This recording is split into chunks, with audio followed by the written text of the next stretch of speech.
Hello friends, welcome back to my channel. आज मैं आपको यूजीसी नेट में जो टीचिंग एप्टीट्यूड सब्जेक्ट होता है उसका एक टॉपिक पढ़ाऊंगी और टॉपिक का नाम है memory level of teaching.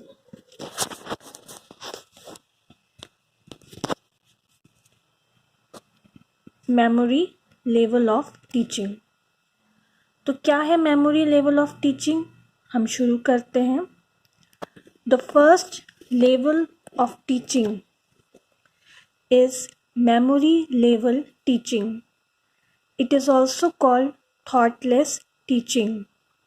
Herbert is the main proponent of memory level of teaching. At memory level teaching, the focus is on memorization.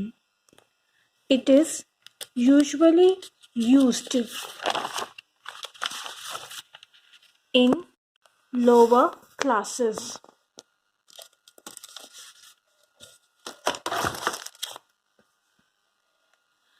The instructional arrangement is such that the learner is helped in cramming the content presented to him. Here, the teaching learning process is mainly a stimulus response.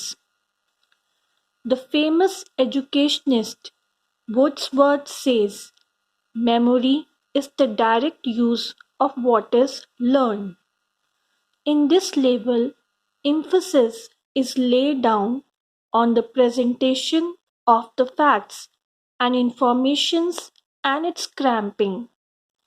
Teaching and learning at memory level are basically about committing factual material to our memory.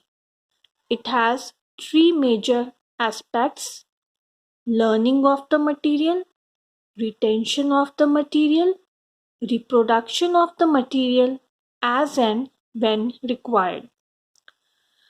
तो इसमें क्या बताया गया है कि जो first level of teaching है वो मेमोरी लेवल ऑफ टीचिंग है। इससे थॉटलेस टीचिंग भी कहते हैं। मतलब you have to learn it in your memory, that is cramming. Herbert इसके मेन प्रपोनेंट हैं। प्रपोनेंट मतलब समर्थक। इसमें फोकस मेमोराइजेशन पर है। ये बेसिकली लोअर क्लासेस में यूज होता है क्योंकि वहाँ पर बच्चों को अंडरस्टैंडिंग से ज़्यादा लर्निंग करानी होती है। इसके इंस्ट्रक्शंस ऐसे दी जाते हैं कि स्टूडेंट्स को लर्निंग करने में आसानी होती है। उन्हें सिर्फ मेमोराइज करना होता है। Teaching learning process here is stimulus response, which means it assures we study what the instructor thinks is most important. जो इंस्ट्रक्टर को मोस्ट इम्पॉर्टेंट लगता है वही चीज़ स्टूडेंट्स को पढ़नी चाहिए। In this level facts and information के प्रेजेंटेशन को इम्पॉर्टेंट माना जाता है because it is used for cramming. Teaching and learning memory level is basically based on facts. Memory level पे teaching और learning basically facts पर ही based होती है और इसके 3 major features हैं: मटेरियल को याद रखना, मटेरियल को याद करना और मटेरियल को जब चाहे तब ऐसा रिप्रोड्यूस कर सके। फॉर एग्जाम्पल, अगर टीचर आपको कोई भी क्वेश्चन किसी भी टॉपिक के रिगार्डिंग पूछे तो आपको उसका आंसर हमेशा आपके माइंड में याद होना चाहिए ताकि आप टीचर को फौरन उसका आंसर दे सके। Okay, so next is its objectives. Objectives are: knowledge gained by the learner is basically factual, that is acquired through memorization and rote learning. It covers only the knowledge-based objectives of Bloom's taxonomy. The teaching is subject-centered.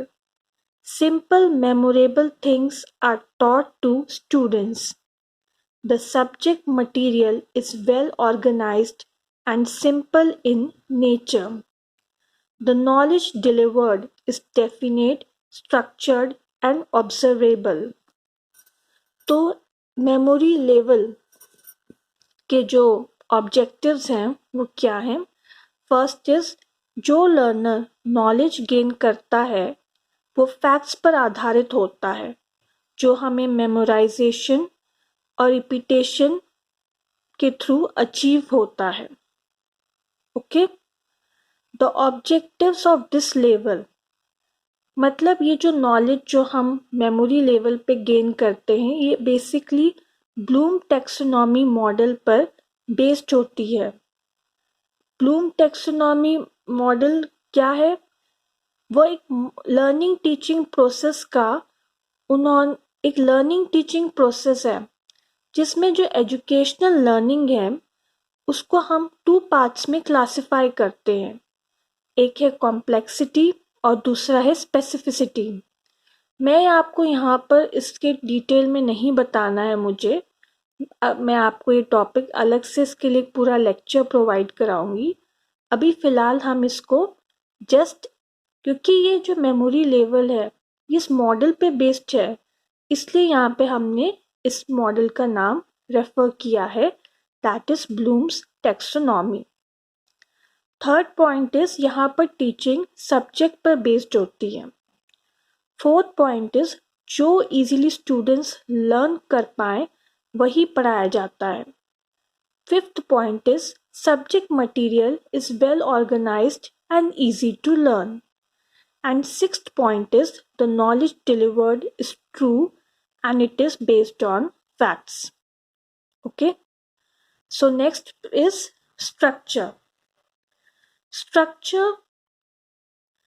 Herbert includes the following steps in memory level of teaching. First is preparation, in which questions are asked to test the previous knowledge. Second is statement of aim, to acquaint the name of the topic.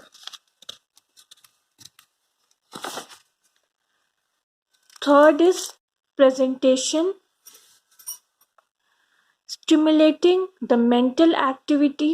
The pupils are provided with opportunities for self-learning.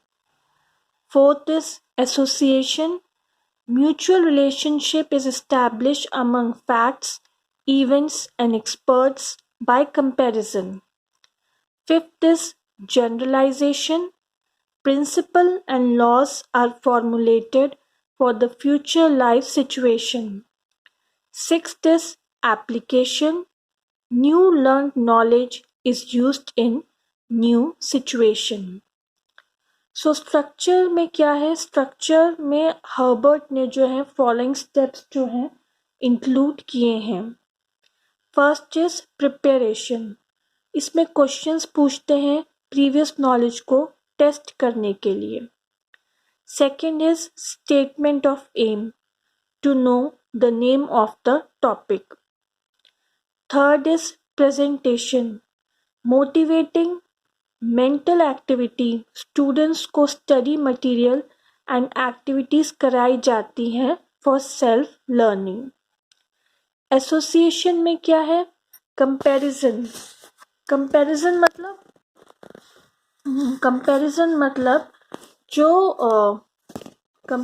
मतलब जो data में दिए जाते हैं उन्हें mutual consent के through एक ही fact को अप्लाई किया जाता है. मतलब म्यूचुअल कंसेंट के थ्रू एक ही फैक्ट को वो किया जाता है, अप्लाई किया जाता है.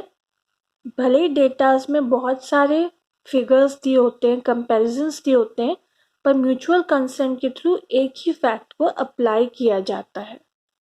Then is generalisation. Principles and laws तैयार किए जाते हैं भविष्य के लर्निंग के लिए, for the future learning. And application, last is application. New knowledge which we have learned is used in new situation.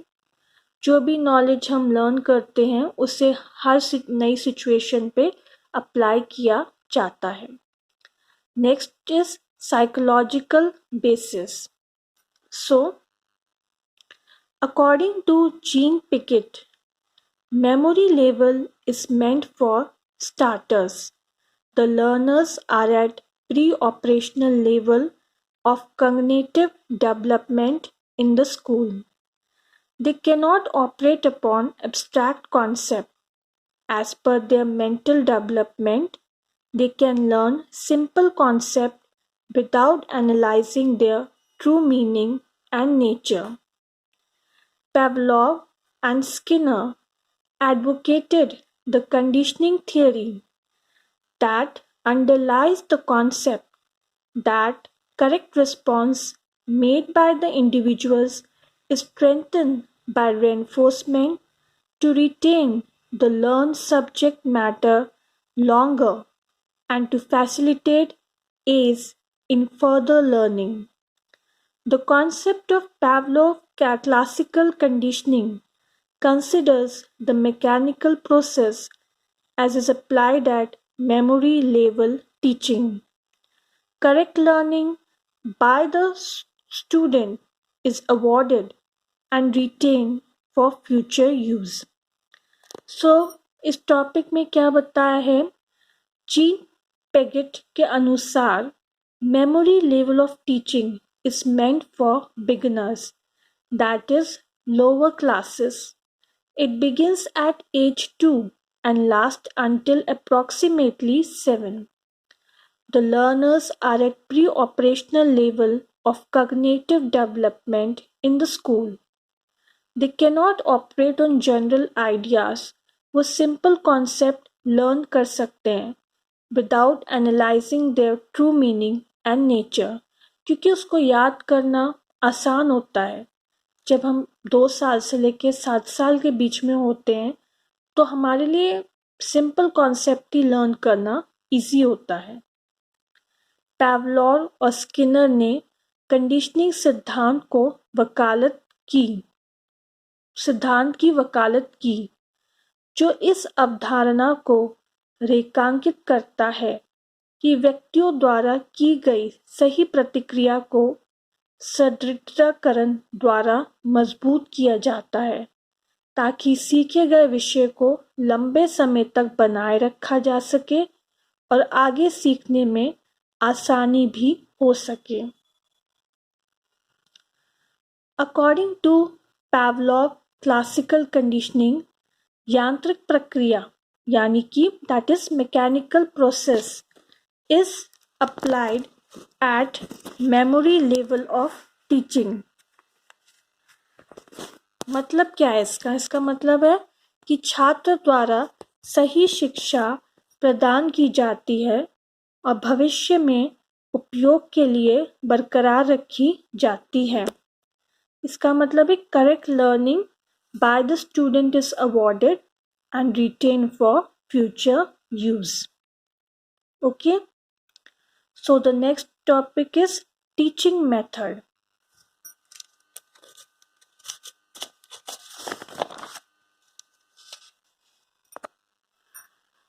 Teaching method of this level is subject centered, which aim is to make the students memorize the subject. The teaching methods include drill, review, revision, and asking question. Drill refers to constant practice and repetition to memorize a particular subject. Review relates to learners forming new association with the subject.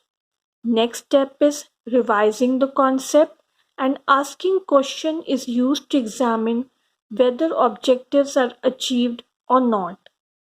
Teacher role is active as subject content, teaching technique and methods are decided by the teacher.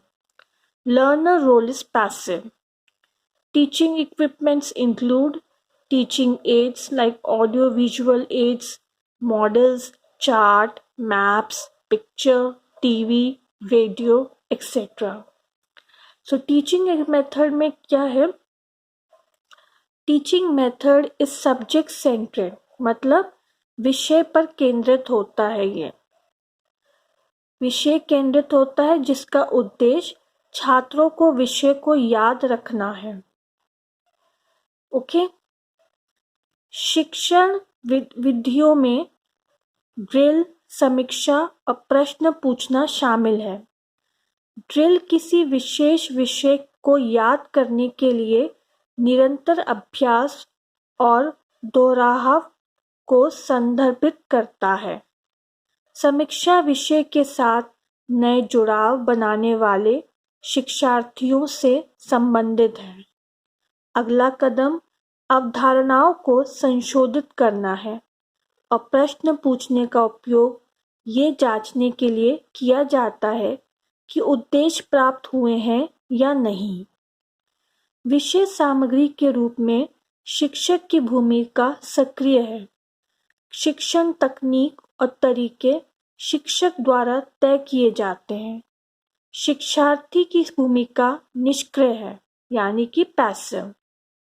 शिक्षण उपकरणों में शिक्षण सहायक सामग्री जैसे श्रव्य दृश्य सहायता, मॉडल, चार्ट, मानचित्र, चित्र, टीवी, रेडियो आदि शामिल है। Okay, so the next is evaluation system.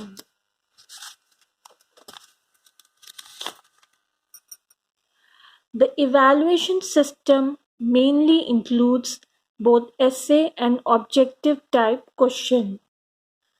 मूल्यांकन प्रणाली में मुख्य रूप से निबंध और वस्तुनिष्ठ प्रकार के प्रश्न दोनों शामिल हैं। निबंध भी शामिल है एंड ऑब्जेक्टिव टाइप क्वेश्चन भी शामिल है। Oral tests are conducted to check the level of memorization. Memorisation को चेक करने के लिए, याद रखने के स्तर को जांचने के लिए मौखिक परीक्षण किए जाते हैं। The tests and tools need proper planning, which could evaluate the student's ability to comprehend, grasp, analyze, synthesize, and discriminate.